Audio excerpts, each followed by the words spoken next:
Sepak terjang Senafsol, pembelot TNI yang berulah di Papua Jakarta, CNN Indonesia, kelompok Senafsol diduga merupakan pelaku pembunuhan dua prajurit TNI di wilayah Dekai, Kabupaten Yahukimo, Papua pada Selasa 18 Mei lalu.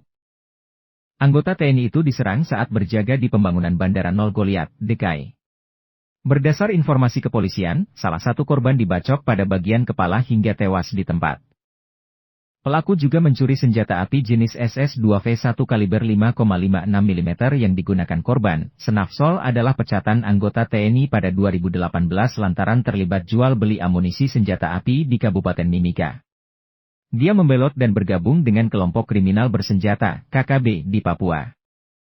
Merujuk pada Direktori Putusan pada Pengadilan Militer 3-19 Jayapura, Senaf diadili secara in absentia alias tanpa kehadiran terdakwa. Putusan terhadap dirinya dibacakan pada Rabu, 26 Juni 2019, Senaf saat itu tercatat sebagai prajurit TNI AD yang berdinas di Yonif 754 NK dengan pangkat terakhir Prada. Dia kemudian dinyatakan bersalah dan dipecat dari dinas militer karena terbukti melakukan tindak pidana desersi dalam waktu damai. Senaf dalam hal ini melakukan ketidakhadiran dinas tanpa izin dalam waktu lebih dari 30 hari secara berturut-turut. Hal itu diduga dilakukannya saat hendak ditangkap pada 10 September 2018 karena terlibat penjualan amunisi ke masyarakat. Dia tak kooperatif dan malah melarikan diri ke hutan. Pada Agustus 2020 Senaf diduga kuat sebagai dalang dari pembunuhan staf Komisi Pemilihan Umum, KPU, Kabupaten Yahukimo, Henry Jovinski. Kala itu, kepolisian menerbitkan status daftar pencarian orang, DPO, terhadap pelaku atas nama Ananias Yalak alias Senafsol yang hingga saat ini belum tertangkap. Menurut Kapolda Papua saat itu, Inspektur Jenderal, sekarang Komisaris Jenderal Paulus Waterpau, ada dugaan mantan anggota TNI tersebut membunuh korban karena frustrasi terhadap pemecatannya. Saya telah memerintahkan Dirreskrimum, dan Satbrimob dan Wadir Intelkam Polda Papua untuk melakukan backup penanganan kasus agar segera terungkap dan pelakunya dapat kita amankan, kata Paulus, Selasa pada 25 Agustus 2020 lalu.